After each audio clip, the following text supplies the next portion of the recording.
অসংখ্য মানুষকে জেলখানায় বন্দী করে রাখা হয়েছিল, অসংখ্য মানুষকে নির্যাতন নিষ্পেষণ স্টিমুলার চালিয়ে দেশ থেকে দুনিয়া থেকে বিদায় করে দেওয়া হয়েছে। আয়নাঘর বানিয়ে মানুষকে নির্যাতন নিষ্পেষণ করা হয়েছে, বাংলাদেশের আলেমদেরকে নির্যাতন করা হয়েছে, এমনকি আল্লামা দেলোয়ার হোসেন সাঈদী সাহেবকে পর্যন্ত মেডিকেল ক্লিনিকে ভাবে হত্যা করা হয়েছে। জনগণ ঠিক কিনা?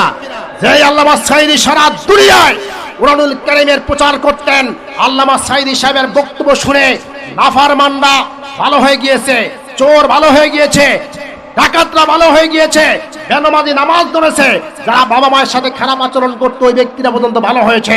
সেই আল্লামা সাঈদীকে দিবেন সবচেয়ে স্বর্ণের মেডেল উপহার।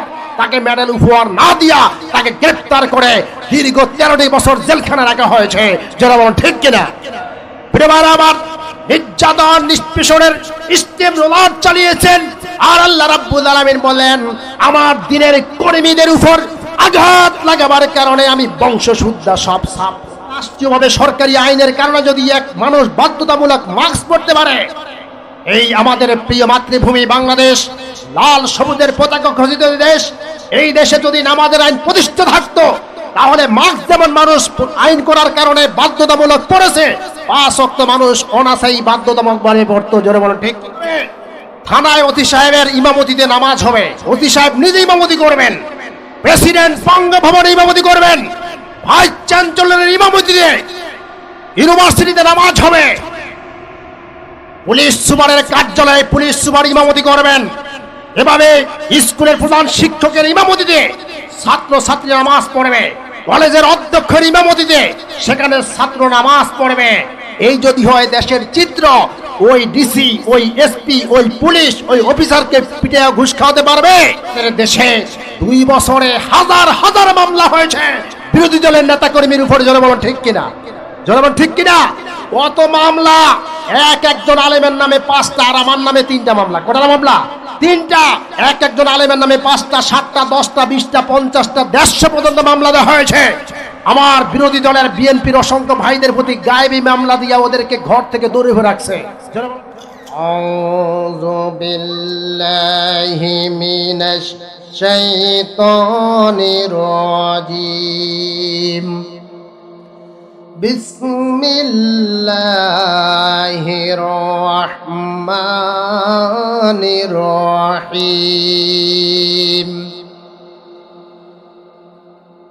الذين إن مكناهم في الأرض يقاموا الصلاة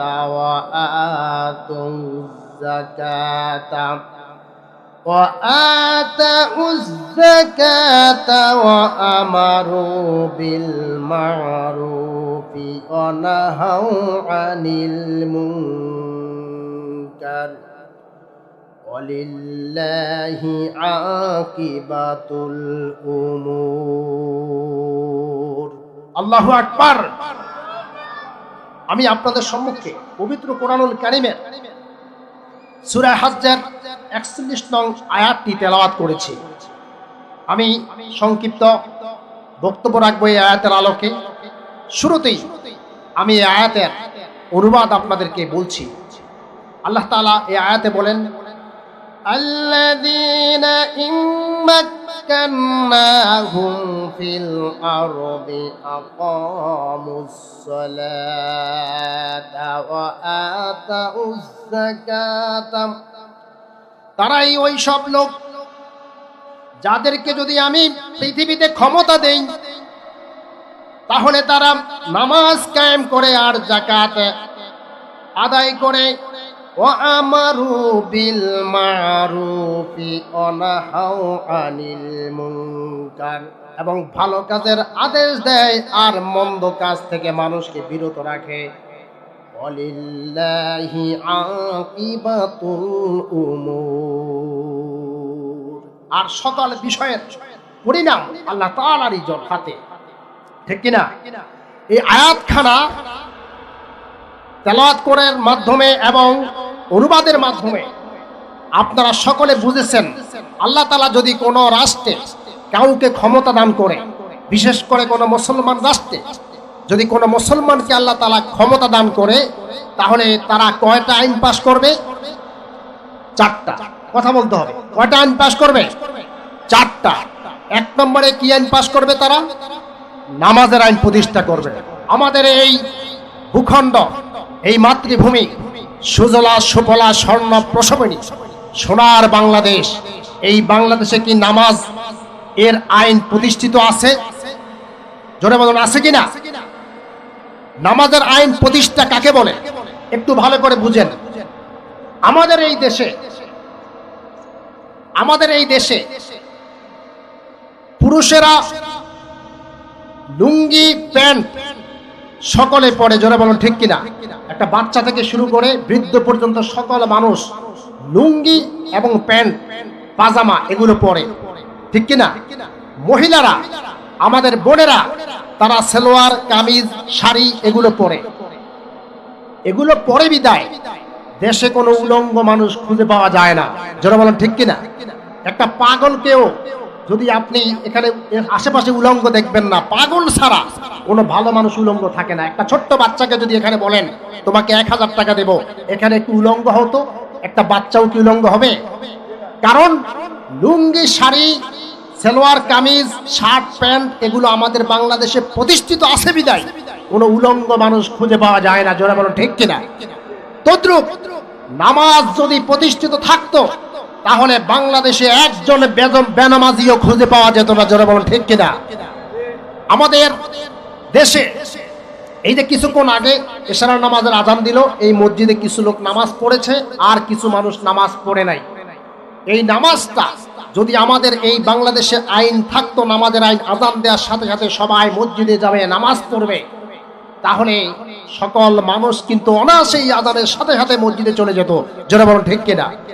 আর রাষ্ট্রীয়ভাবে আইনকে প্রতিষ্ঠিত না থাকার কারণে মানুষ নামাজকে মূল্যায়ন করে না, গুরুত্ব দিচ্ছে না। যার যার মন চায় যেভাবে চলছে, মুষ্টিমেয় কয়েকজন লোক নামাজ পড়ছে। যারা বলেন ঠিক কিনা?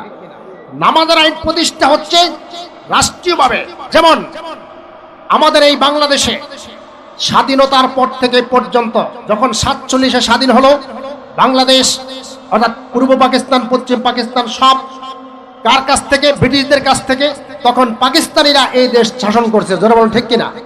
পাকিস্তানি যেই কয়জন লোক ছিল প্রধানমন্ত্রী, প্রত্যেকেই মুসলমান ছিল, ঠিক কিনা? আল্লাহ বলছেন আমি যদি কোনো মুসলমানকে রাষ্ট্র ক্ষমতা দেই, তাহলে তারা নামাজের আইন, জাকাতের আইন, সৎ কাজে আদেশের আইন, অসৎ কাজে নিষেধের আইন, 4টা আইন পাশ করবে। পাকিস্তান সরকার মুসলমান থাকা সত্ত্বেও এই 4টা আইন কি পাশ করেছে? স্বাধীনতা 1971 সালে বাংলাদেশ স্বাধীন হয়েছে। 1971 সাল থেকে শেখ মুজিবুর রহমান সহ জিয়াউর রহমান, এরপরে এরশাদ, খালেদা জিয়া, শেখ হাসিনা প্রত্যেকে মুসলমান কিনা? মুসলমান কিনা? তারা মুসলমান দাবি করত, আমরা মুসলমান হিসেবে তাদেরকে স্বীকৃতি দিতাম এবং বলতাম। এই কয়েকজন লোক বিগত দিনে স্বাধীনতার পর থেকে পর্যন্ত ক্ষমতায় গেছে একের পর এক, কিন্তু মুসলমান ছিল। অথচ আল্লাহ রাব্বুল আলামিন বলেছেন আমি কোন মুসলমানকে রাষ্ট্র ক্ষমতা দান করলে 4টা আইন পাশ করবে। তাদের একজনও এই 4টা আইনের, বিশেষ করে নামাজের আইন কি প্রতিষ্ঠা করেছে? আমি এই বক্তব্যটা হাজিরহাট একটা মসজিদে মাগরিবের নামাজের পর না আগে একটু দেওয়া শুরু করছিলাম। হঠাৎ করে একজন তেলে বেগুনে জ্বলে উঠলো, দাঁড়ালো, বলে হুজুর আওয়ামী লীগ এবং বিএনপি কোন সময় নামাজ পড়তে মানুষকে কি বাধা দিয়েছে? আমি বললাম না। আশপাশ থেকে কয়েকজন মানুষ দাঁড়িয়ে গেল, বলল আপনি কি প্রশ্ন করছেন? হুজুরে বলতেছে আইন পাশের কথা, আর আপনি বলছেন বাধার কথা। বাধা আর আইন পাশ তো এক জিনিস না। এক জিনিস আপনারা বুঝতে পারছেন? আমরা চাচ্ছি যেমন কোভিড-19 যে যখন করোনা ভাইরাস এসেছিল, তখন সরকারিভাবে বলা হয়েছিল প্রত্যেক মানুষ বাধ্যতামূলক মাস্ক পরতে হবে। বলছে কিনা? বাজারে যাবেন, যেখানে যাবেন মাস্ক পরতে হবে। মোটরসাইকেলে, রিকশায় কোথাও 2-3 একসাথে চলাফেরা করতে পারবেন না, প্রত্যেকে দূরে দূরে থাকতে হবে। একটু মাত্র আইন পাশ করা হয়েছে, প্রত্যেক মানুষ পকেটে পকেটে মাস্ক নিয়ে ঘুরছে। জোরে বলেন ঠিক কিনা? বাজারে গেলেই মাস্ক। রিকশায় 3 ব্যক্তি উঠতে পারতেন না, পাশাপাশি মানুষ দাঁড়াতে পারতো না, বসতে পারতো না, শুধু একটা আইনের কারণে। একটা রাষ্ট্রীয়ভাবে সরকারি আইনের কারণে যদি এক মানুষ বাধ্যতামূলক মাস্ক পরতে পারে, এই আমাদের প্রিয় মাতৃভূমি বাংলাদেশ, লাল সবুজের পতাকা খচিত দেশ, এই দেশে যদি নামাজের আইন প্রতিষ্ঠা থাকতো, তাহলে মাস্ক যেমন মানুষ আইন করার কারণে বাধ্যতামূলক করেছে, 5 ওয়াক্ত মানুষ অনাসাই বাধ্যতামূলক ভাবে পড়তো। জোরে বলেন ঠিক কিনা? কেউ বাদ দিত না নামাজ। আর বাংলাদেশে নামাজের আইন পাস হওয়া একেবারে সহজ, আলহামদুলিল্লাহ বলেন। আমি চাই বাংলাদেশে এমন একজন ব্যক্তি পার্লামেন্টে দাঁড়িয়ে বলুক, মাননীয় স্পিকার, আপনারা পার্লামেন্ট দেখেন তো, মাননীয় স্পিকার, আমাদের এই বাংলাদেশ পৃথিবীর 2য় বৃহত্তম মুসলিম রাষ্ট্র। এই রাষ্ট্রে সূর্যে আজানের সুরে, সূর্য উদয়ের সুরে আজান হয় এবং সূর্যাস্তের সাথে সাথে আজান হয়। এই দেশে 92% মুসলমান। এই দেশে নামাজের আইন প্রতিষ্ঠা করতে হবে। একজন এমপি যদি এরকম দাঁড়িয়ে বলে, আর স্পিকার সাহেব বলবেন এই আইনের পক্ষে কারা কারা আছেন, হাত তুলেন, তখন পার্লামেন্টে যদি 151-র বেশি হাত উঠে, 300 এমপির মধ্যে 151-র হাত বেশি ওঠে, তখন স্পিকার সাহেব হাত তুলে পিটিয়ে বলবেন হ্যাঁ জয়যুক্ত হয়েছে, হ্যাঁ জয়যুক্ত হয়েছে, হ্যাঁ জয়যুক্ত হয়েছে। এরপরে বলবেন আজ থেকে পার্লামেন্টের মাধ্যমে সারা বাংলাদেশে নামাজের আইন প্রতিষ্ঠা হয়ে গেল। কালকে ফজর থেকে প্রত্যেক মানুষ 5 ওয়াক্ত নামাজ বাধ্যতামূলক পড়তেই হবে। যদি কেউ নামাজ না পড়ে তাহলে তার 5,000 টাকা জরিমানা, 3 দিনের জেল। এই আইন যদি পার্লামেন্টে পাস হয় আর এমপি মন্ত্রীরা সমর্থন করে, বাংলাদেশের সর্বত্র প্রশাসন কাজ করে, একজন বেনামাজিকে খুঁজে পাওয়া যাবে? বাংলাদেশের পার্লামেন্টে আইন প্রতিষ্ঠিত হোক। চান কারা কারা? দুহাত তুলে আল্লাহকে দেখান। লিল্লাহে তাকবীর, লিল্লাহে তাকবীর। প্রিয় ভাইরা আমার, আমরা চাই বাংলাদেশে আল্লাহ রাব্বুল আলামিনের আইনগুলো প্রতিষ্ঠা হোক। নামাজ এখন পড়তে মন চায় না, এমনিই নাসুন্না বুড়ি। আরো যদি ভাই ভুলের বাবা, নামাজ পড়তে মানুষ মন চায় না, আরো নামাজের আইন নাই। যদি নামাজের আইন থাকে, মানুষ অটোমেটিক, আপনাকে পিটার লাগবে না, মারা লাগবে না। যখন আপনার সাথের ভাই আযান দিয়েছে, আইন আছে, আপনি নামাজ পড়তে চলে যাবেন, ও সাথে সাথে বলবেন না আমি আর বসে থাকবো না, আমিও নামাজ পড়তে চলে যাই। অটোমেটিক আপনার সন্তানকে নামাজের কথা বলা লাগবে না, আযান দেওয়ার সাথে সাথে ওর বন্ধুরা সবাই মসজিদে চলে যাবে। যারা বলেন ঠিক কিনা? আইন হবে, থানায় ওসি সাহেবের ইমামতিতে নামাজ হবে। ওসি সাহেব নিজে ইমামতি করবেন, প্রেসিডেন্ট বঙ্গভবনে ইমামতি করবেন, ভাইস চ্যান্সেলরের ইমামতিতে ইউনিভার্সিটিতে নামাজ হবে, পুলিশ সুপারের কার্যালয়ে পুলিশ সুপার ইমামতি করবেন। এভাবে স্কুলের প্রধান শিক্ষকের ইমামতিতে ছাত্র ছাত্রী নামাজ পড়বে, কলেজের অধ্যক্ষের ইমামতিতে সেখানে ছাত্র নামাজ পড়বে। এই যদি হয় দেশের চিত্র, ওই ডিসি, ওই এসপি, ওই পুলিশ, ওই অফিসারকে পিঠে ঘুষ খাওয়াতে পারবে? জোরে বলেন, পিঠে ঘুষ খাওয়াতে পারবে? কারণ যেই ওসি সাহেব মসজিদে ইমামতি করে, সেই ওসি সাহেব আবার থানা চালায়, পুলিশ প্রশাসন চালায়, ওই ওসি সাহেব তো জীবনে ঘুষ খাবে না, খাবে? কারণ আল্লাহ নিজেই বলছেন ইন্নাস সালাতা তানহা, মুহাম্মদ সাল্লাল্লাহু আলাইহি ওয়াসাল্লাম বলেছেন ইন্নাস সালাতা তানহা আনিল ফাহশাই ওয়াল মুনকার, যে নামাজ সকল অশ্লীল কাজ থেকে মানুষকে ফিরিয়ে রাখে। জোরে বলুন আলহামদুলিল্লাহ। নামাজ যখন মানুষ পড়বে, অন্যায় কাজ থেকে মানুষকে ফিরিয়ে রাখে নামাজ। সুবহানাল্লাহ বলেন। এই আইন পার্লামেন্টে পাস হোক, আপনারা চান তো ইনশাআল্লাহ? কারা কারা চান? দুহাত তুলে আল্লাহ খান দেখান। লিল্লাহে তাকবীর। আমরা এমন ব্যক্তিদেরকে আগামীতে পার্লামেন্টে পাঠাবো যারা এই নামাজের আইন উত্থাপন করে, বাংলাদেশের নামাজের আইন প্রতিষ্ঠা করে। সে যেই হোক না কেন, আল্লাহ তাদেরকে যাওয়ার সুযোগ করে দেন। আল্লাহুম্মা আমিন। আমরা দেশের সকল মানুষগুলো মুসলমান, 92% মুসলমান।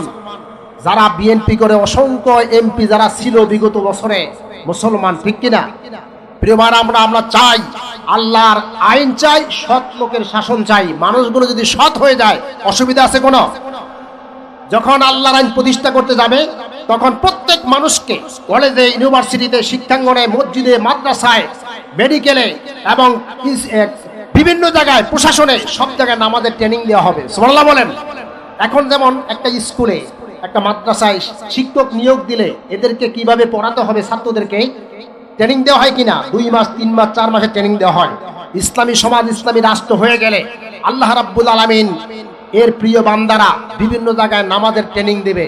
ওসি সাহেব যাতে ইমামতি করতে পারে, ওসি সাহেবকে 1 মাসের ভিতরে বিশুদ্ধ কোরআন শিখায়া ইমামতির অবস্থান মানিয়ে ফেলবে। সুবহানাল্লাহ। প্রত্যেকটা মানুষকে ইসলামিক জ্ঞানে পরিপূর্ণ করে তাদেরকে দক্ষ করে তুলবে। জোরে বলুন আলহামদুলিল্লাহ। ইসলামী রাষ্ট্র কি আপনারা ভয় পান? ভয় পান কিনা? মহিলারা ভয় পাওয়ার কোনো কারণ নাই যে ইসলামী রাষ্ট্র যদি হয় তাহলে আমাদেরকে জোর করে বোরকার মধ্যে ঢুকাইব। না না, জোর করে বোরকার মধ্যে ঢুকা লাগবে না।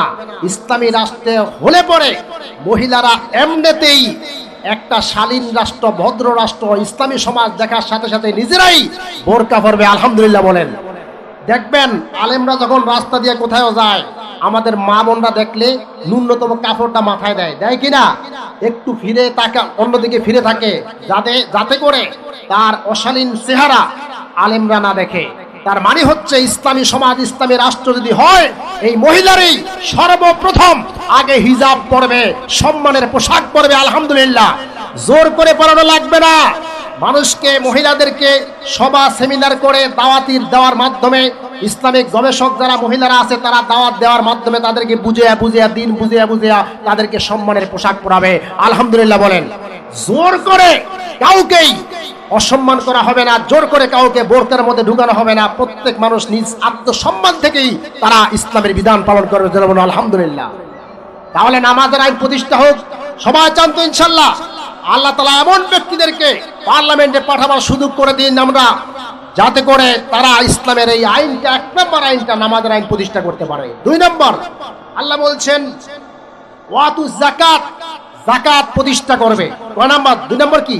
যাকাত প্রতিষ্ঠা করবে। এখন আমাদের দেশে যাকাত দেওয়ার নামে যাদের প্রতি যাকাত ফরজ হয়েছে তারা যাকাত কিন্তু সঠিকভাবে আদায় করছে না। তারা যাকাত দেওয়ার নামে 200, 250, 300 টাকার দামের শাড়ি, লুঙ্গি কিনে বলে এখানে যাকাতের শাড়ি দেওয়া হবে, লুঙ্গি দেওয়া হবে। এভাবে মানুষকে দাওয়াত দিয়া অনেক মানুষ চলে আসে যাকাতের লুঙ্গি শাড়ি নেওয়ার জন্য। এই লুঙ্গি শাড়ি নিতে যায় একদিনের কাজকর্ম সব শেষ। জোরে বলুন ঠিক কিনা? প্রিয় ভাইরা আমার, আমি একটা সাংগঠনিক সফরে গিয়েছিলাম দক্ষিণে বঙ্গোপসাগরে, মোহনার ঢাল চড়ে লঞ্চে উঠলাম, দেখলাম কয়েকজন লোক আমার সাথে সাক্ষাৎ করতে চলে আসলো। বললাম কোথায় যাচ্ছেন? আমরা ঢাল চড় যাচ্ছি। কেন? কয়েক ত্রাণ দেবে, রিলিফ আনার জন্য যাচ্ছি। তো ঠিক আছে, ভালো কথা। হুজুর,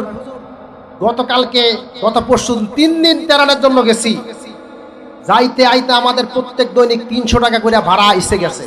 কত গেছে? 300 টাকা করে দৈনিক ভাড়া গেছে, এবং 3 দিন আমরা কাজও করতে পারি নাই। অথচ রিলিফ দিবে মাত্র সর্বোচ্চ 2,500 টাকা, 2,000 থেকে 2,500 টাকা। এই 2,000 থেকে 2,500 টাকা রিলিফ আনতে যায় 3 দিনের কাজ শেষ, 3 দিনের ভাড়া শেষ। অথচ ইসলামী রাষ্ট্র বলছে যাদের প্রতি যাকাত, গরিবদেরকে দেবে, যাকাত কালেকশন কর্মচারী থাকবে, যাকাত বিতরণ কর্মসূচি থাকবে, মানুষ যার যার স্থানে কাজ করবে। যাকাত বিতরণ কর্মচারীরা প্রত্যেক গরিবদের লিস্ট করে যাকাত ঘরে ঘরে পৌঁছে দেবে। আলহামদুলিল্লাহ বলেন।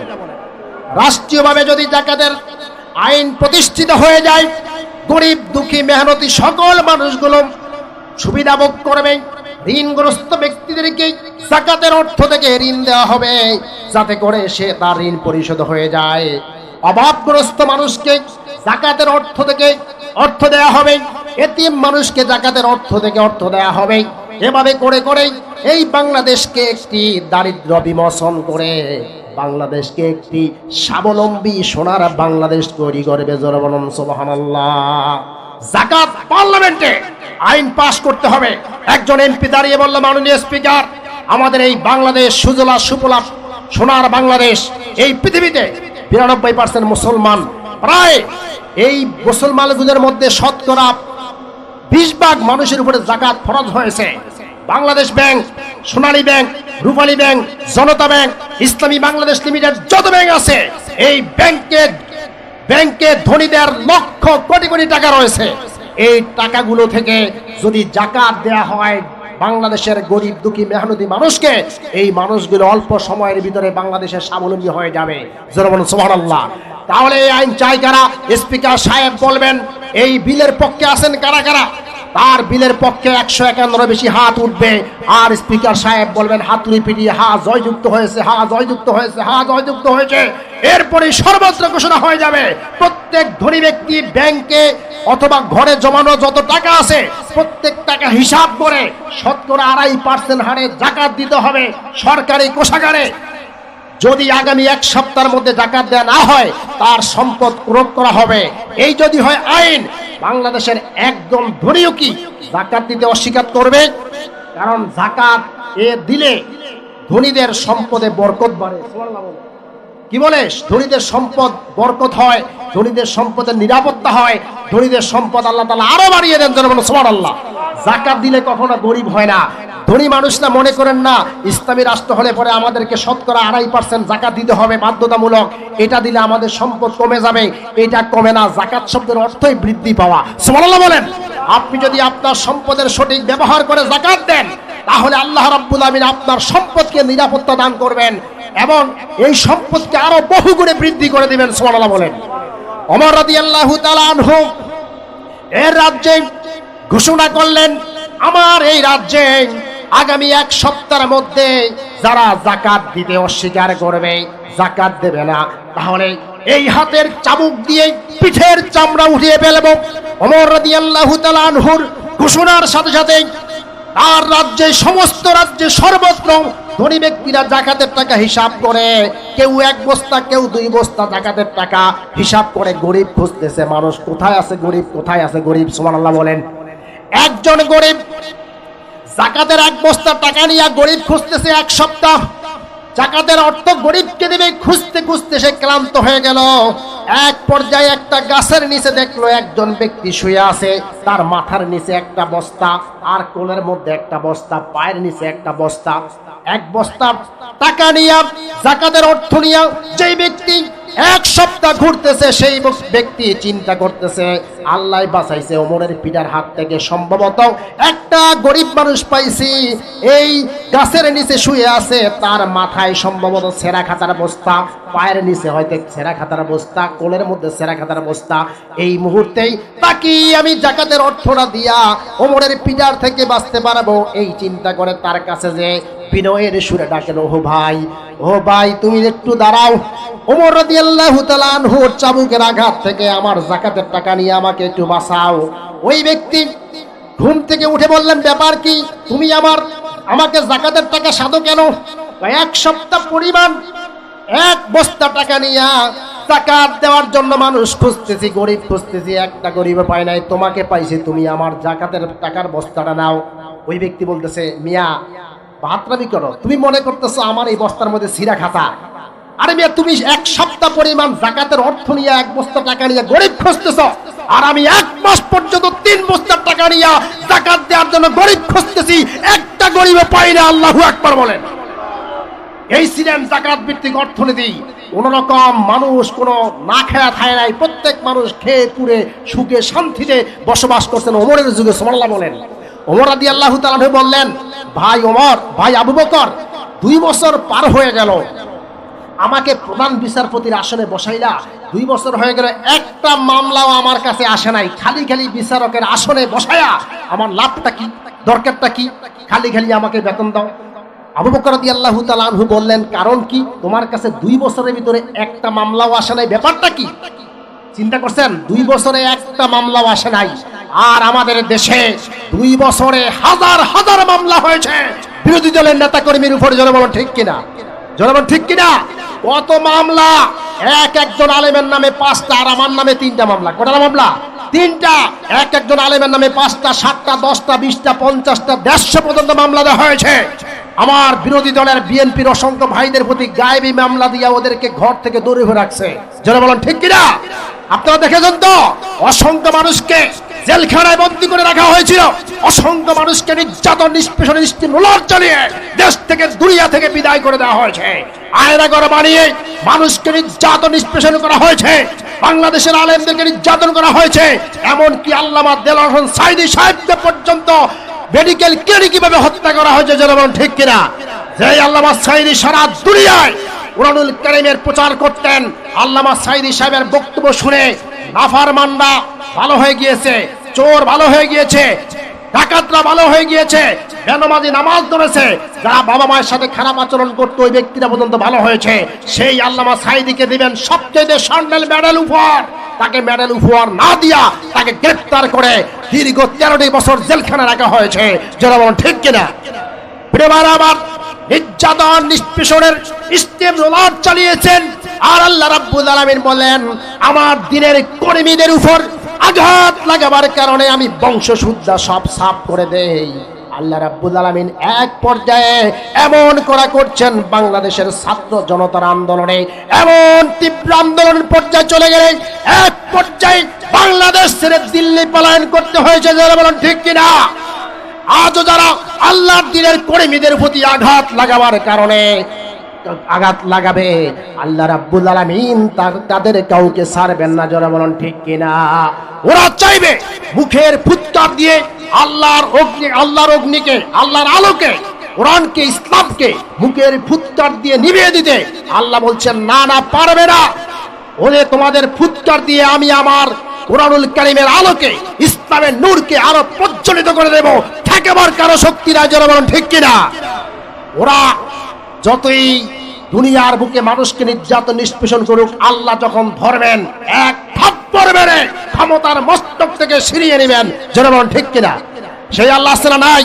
আল্লাহ বলছেন ইন্না বাতশা রাব্বিকা লাশাদীদ। আল্লাহ যখন ধরেন কঠিন ভাবে ধরেন, এমন শক্তভাবে ধরেন।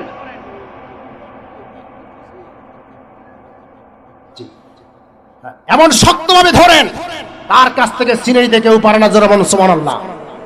মোটরসাইকেল গুলো যারা প্যান্ডেলের মধ্যে রাখছেন, তারা মোটরসাইকেল গুলো দ্রুত বের করে রাখেন বাহিরে, কারণ আলহামদুলিল্লাহ প্যান্ডেল একেবারে কানায় কানায় ভরপুর হয়ে গিয়েছে, এখনো অনেক মানুষ বসতে পারে নাই। আর ফাঁকা জায়গাগুলো পূর্ণ করে নেন। আমাদের প্রধান অতিথি কিছুক্ষণের মধ্যে চলে আসবে ইনশাআল্লাহ। একটু ফাঁকা জায়গাগুলো পূরণ করেন, একটু জিকির করুন লা ইলাহা ইল্লাল্লাহ। জিকির করুন আর সামনে আসেন। লা ইলাহা ইল্লাল্লাহ, লা ইলাহা ইল্লাল্লাহ, লা ইলাহা ইল্লাল্লাহ, লা ইলাহা। বসো, তোমরা বসো।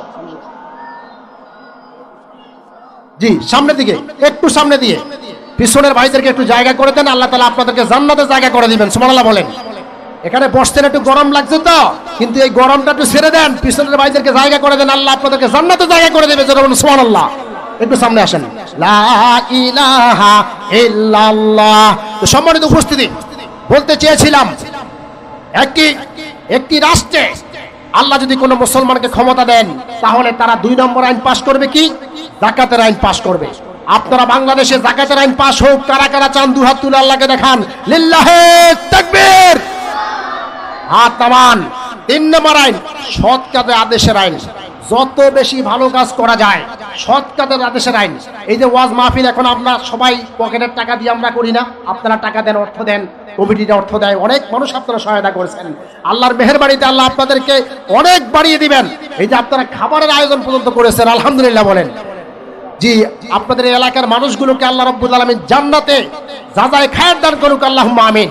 এই যে সৎ কাজে আদেশ, এই যে ওয়াজ মাহফিল আপনারা করতেছেন, এক সময় রাষ্ট্রীয় সরকারের দায়িত্ব হবে, মুসলমান রাষ্ট্রীয় সরকারের দায়িত্ব হচ্ছে এই ইসলামী জলসাগুলোর অর্থ সরকারি কোষাগার থেকে দেয়া, আলহামদুলিল্লাহ বলেন। কিন্তু সেই জায়গায় সরকার তো এই ওয়াজ মাহফিলের জন্য টাকা তো দেয় না, বরং সব বিগত দিনে বহু ওয়াজ মাহফিলকে বন্ধ করে দেওয়া হয়েছে। যারা বলেন ঠিক কিনা? ওয়াজ মাহফিলের স্টেজে আলেম ওলামারা কথা বললে তাদেরকে গ্রেফতার করা হতো, বাধা দেওয়া হতো। থানা, প্রত্যেকটা থানা বানানো হয়েছে চোর, বাটপার, বদমাশ, চাঁদাবাজ, সন্ত্রাস, দখলবাজ, এদেরকে গ্রেফতার করার জন্য। কিন্তু সেই থানায় লিস্ট করা হয়েছে, কথা বলে কোন আলেম রাষ্ট্রের ব্যাপারে কথা বলছে, কোন আলেম ইসলামী রাষ্ট্র চাই, এরকম কথা বলে, কথা যারা বলতো তাদেরকে থানায় গ্রেফতার করা হতো। যারা বলেন ঠিক কিনা? আমরা ইনশাল্লাহ চাই এমন একজন সরকার বাংলাদেশে চাই যারা কোরআনের মাহফিলে বাধা দেবে না, কোরআনের মাহফিলে নিজেদের সরকারি কোষাগার থেকে অর্থ দিয়ে কোরআনুল কারীমের মাহফিল সারা বাংলাদেশে স্বপ্নতে বাস্তবায়ন করবে।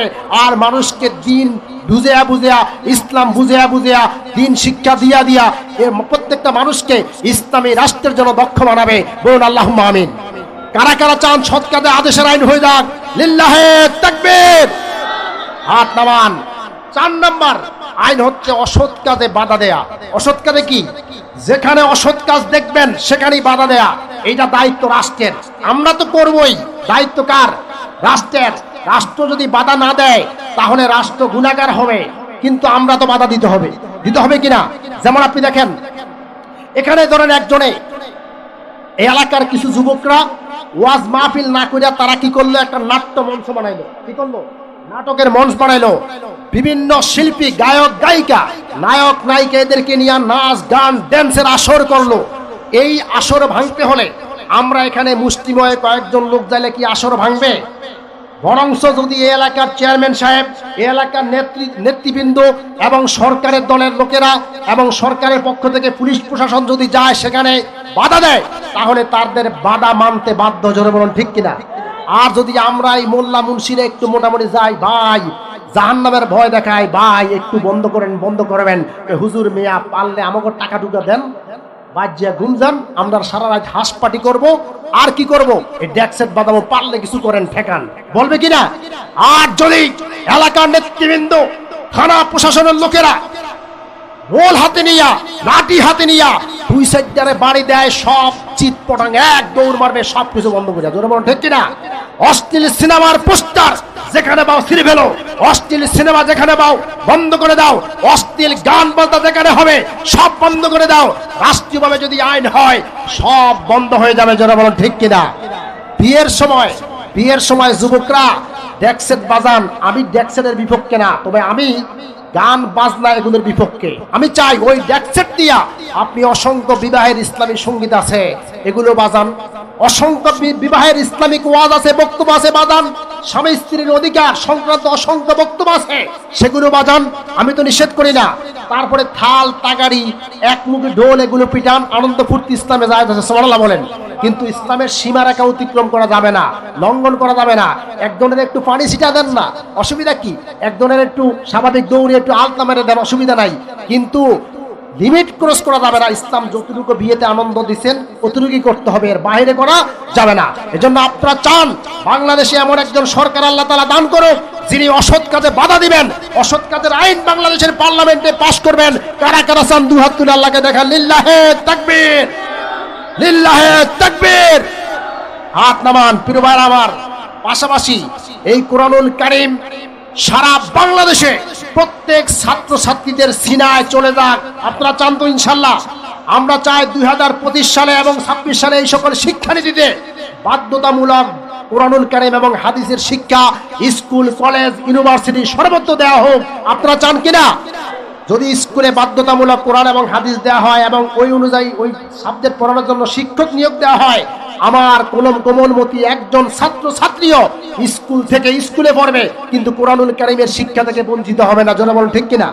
এখন স্কুলে কোরআনুল কারীম এবং হাদিস শরীফ বাধ্যতামূলক না থাকার কারণে আমার কোমলমতি ছাত্র ভাইয়েরা, ছাত্রী ভাইয়েরা স্কুলে পড়ে কিন্তু কোরআন শরীফ পড়তে পারে না, হাদিস পড়তে পারে না। জনগণ ঠিক কিনা? আমরা সরকারের কাছে দাবি জানাচ্ছি অনতিবিলম্বে বাংলাদেশের স্কুল, মাদ্রাসা, কলেজ, ইউনিভার্সিটি সর্বত্র কোরআনুল কারীম এবং হাদিসের শিক্ষা বাধ্যতামূলক দেওয়া হোক। এরপরে বাংলা, অঙ্ক, ইংরেজি, জীববিজ্ঞান, পরিবিজ্ঞান যা আছে সব দেওয়া হোক, কোনো নিষেধ নাই। জনগণ ঠিক কিনা?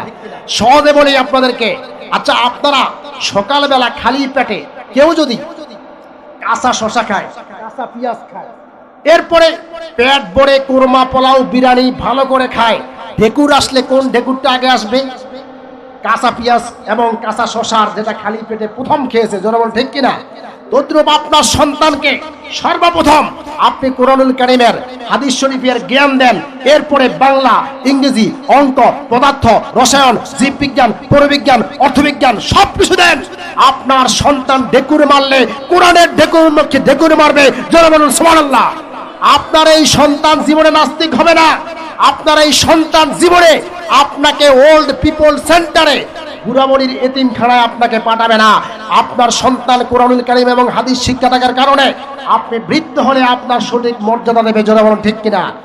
এবং কোরআনুল কারীম এবং হাদিসের শিক্ষা না থাকার কারণে অনেক জায়গায় সন্তানরা বড় হয়ে বউলিয়া বিভিন্ন জায়গায় থাকে, বিভিন্ন জায়গায় ঘুরতে যায়, বাবা মায়ের খোঁজ খবর রাখে না, বাবা মা অসুস্থ সেবা করে না, বাবা মা অসুস্থ হয়ে বিছানায় তরফায় মরতেছে, তাকে ওষুধ কিনে দেয় না, খাবার দেয় না, পোশাক দেয় না, আর মৃত্যুর পর 4 দিনের দিন 4-5টা গরু কোরবানি দিয়া, গরু জবাই করে দুনিয়াদারি সব মানুষকে খাওয়ায়। জোরে বলুন ঠিক কিনা?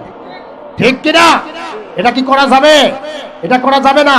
বাবা মা যাদের আছে তারা যদি একটু বাবা মার সেবা করেন, বাবা মার সাথে একটু ভালো আচরণ করেন, তাদের এই বৃদ্ধ বয়সে একটু খাওয়ান, একটু হাদিয়া দেন, একটু সেবা করেন, একটু চিকিৎসার জন্য ওষুধ কিনে দেন, আল্লাহর আরশ খুশি হয়ে যাবে। জোরে বলুন সুবহানাল্লাহ। কি হয়ে যাবে? আল্লাহর আরশ খুশি হয়ে যাবে। আজ থেকে বাবা মায়ের সাথে খারাপ আচরণ করবেন না। কারা কারা দুহাত তুলে আল্লাহকে দেখেন? লিল্লাহে তাকবীর, লিল্লাহে তাকবীর। যাদের আব্বা আম্মা জীবিত আছে কেউ খারাপ আচরণ করবেন না। যাদের আব্বা আম্মা মরে গিয়েছে তারা বেশি বেশি রব্বির হামহুমা কামা রব্বায়ানি সগীরা কি পড়বেন? রব্বির হামহুমা কামা রব্বায়ানি সগীরা। 5 ওয়াক্ত নামাজ পড়বেন আর এই দোয়া বেশি বেশি করবেন। আর পাশাপাশি আপনার সন্তানকে কুরআনুল কারীমের শিক্ষায় শিক্ষিত করে, হাদিসের শিক্ষায় শিক্ষিত করে, ইসলামের শিক্ষায় শিক্ষিত করে দুনিয়ার জ্ঞান অর্জন সব দেওয়ার দিবেন। আপনার সন্তান কখনো নাস্তিক হবে না, কইব না এই মোল্লারাই দেশটা খাইছে। জনগণ ঠিক কিনা? এই মোল্লারা জীবনে ক্ষমতা গেছে, বলেন ক্ষমতায় গেছে? ক্ষমতায় যারা গেছে তারা দেশটা খায় নাই, এই মোল্লারা দেশটা খাইছে। বলে কিনা এরকম মানুষ? মোল্লারা ক্ষমতায় গেছে, 2 জন মন্ত্রী হয়েছে, 1 টাকার দুর্নীতি বাংলাদেশের কোন প্রশাসন কোন মানুষ আজ পর্যন্ত দেখাতে পারে না। জোরে বলুন আলহামদুলিল্লাহ। যদি মোল্লারা ভবিষ্যতে ক্ষমতায় যায় তারা খাবে না, বরঞ্চ আপনাদের জন্য আপনাদের সেবায় নিয়োজিত থাকবে। জোরে বলুন আলহামদুলিল্লাহ। এই জন্য বাংলাদেশের মোল্লাদেরকে পার্লামেন্টে পাঠাইতে রাজি আছেন তো ইনশাল্লাহ? এবং যারা সাধারণ মানুষ ভালো মানুষ তাদেরকে পাঠাবেন, শুধু মোল্লাদেরকে পাঠাবেন আমি এটা বলি না। যারা ভালো মানুষ, সৎ মানুষ, মানুষের সেবা করে, মানুষের পাশে দাঁড়ায়, অসৎ চরিত্র না, ভালো চরিত্র, কিন্তু মোল্লা না, কিন্তু সাধারণ মানুষ, এই সকল মানুষকে পার্লামেন্ট পাঠাবেন। এই সকল মানুষও যারা মানুষের অধিকার বোঝে, যারা মানুষের হক বোঝে, যারা দুর্নীতি করে না, চাঁদাবাদী করে না, দখলবাদী করে না, এবং কি মানুষকে ইসলামের রাষ্ট্রে বাধা দেয় না, এই সকল মানুষকেও আমরা পার্লামেন্টে পাঠানোর দরকার আছে কিনা? আল্লাহ তাআলা সকলকে তৌফিক দান করুক, বলে আল্লাহুম্মা আমিন। প্রিয় ভাইরা, এই মাদ্রাসার ব্যাপারে কিছু কথা বলি। এই মাদ্রাসাখানা আপনারা সকলে কেউ ইট দিয়েছেন, কেউ সিমেন্ট দিয়েছেন, কেউ রড দিয়েছেন, কেউ জমি মাটি দিয়েছেন, কেউ টাকা দিয়েছেন। ধীরে ধীরে আলহামদুলিল্লাহ মাদ্রাসাখানা আপনারা তৈরি করেছেন। হাফিজি কোরআন মাদ্রাসা, জোরে বলুন ঠিক কিনা? হিফজুল কোরআন মাদ্রাসার কি গুরুত্ব এবং ফজিলত একটু চিন্তা করেন। কোরআনুল কারীম এতটা গুরুত্ব এবং ফজিলত, যদি কোনো বান্দা কোরআনুল কারীমকে তেলাওয়াত করে আর কোরআন অনুযায়ী আমল করে, কিয়ামতের মহা বিচারের দিনে কোরআনুল কারীম আল্লাহর কাছে বান্দার ব্যাপারে সুপারিশ করে জান্নাতে নিয়ে যাবেন।